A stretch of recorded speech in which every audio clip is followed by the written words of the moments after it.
a hectic 24 hours or so. We've been on one of the first mercy missions, as they called it, organised by the United Arab Emirates to rescue children and women, sick, wounded and injured from Gaza.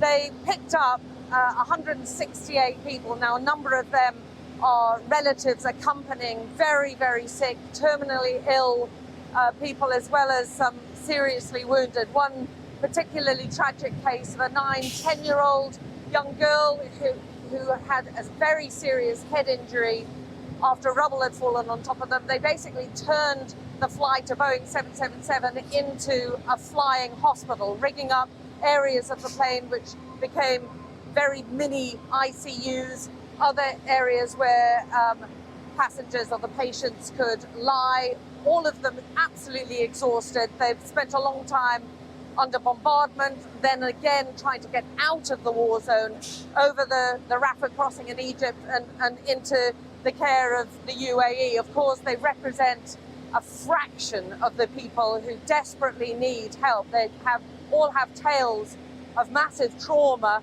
of somehow managing to survive continuous, what they described as continuous bombing and shelling, and bombs falling everywhere, they said. One mother told us, "This is hell." Another, who was a neurosurgeon who herself was being taken out because she was suffering from lung cancer, spoke about her hospital being in a state of catastrophe, with the doctors, nurses and medics just unable to cope with the number of people who were injured. She said there were about another 9,000, she thought, that were very critically hurt that needed immediate help. So this is just a fraction, but it is the beginning of what the UAE says is a mission to try and bring out, they reckon, about 1,000 sick or injured patients. Many of the patients on board this flight had cancer.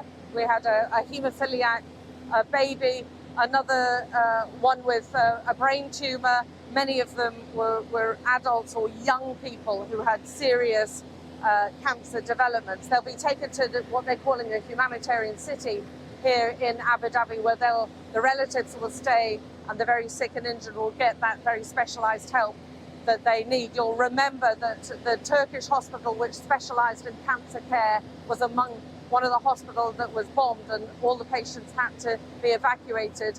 It's very difficult to work out exactly where all these people have come, because they've spent a long flight looking very traumatized and having to get drips put in, all of them talking about how hungry they were and how thirsty they were, and asking for just basic humanitarian needs as soon as they got on the flight. And as they landed here back, the plane landed back in Abu Dhabi, some were crying, some were absolutely beaming with joy, massive relief amongst all of them, but very mindful of the fact they're leaving behind relatives in a war zone where the future is very precarious, and of course they don't know when they're going to return or even if they're going to return.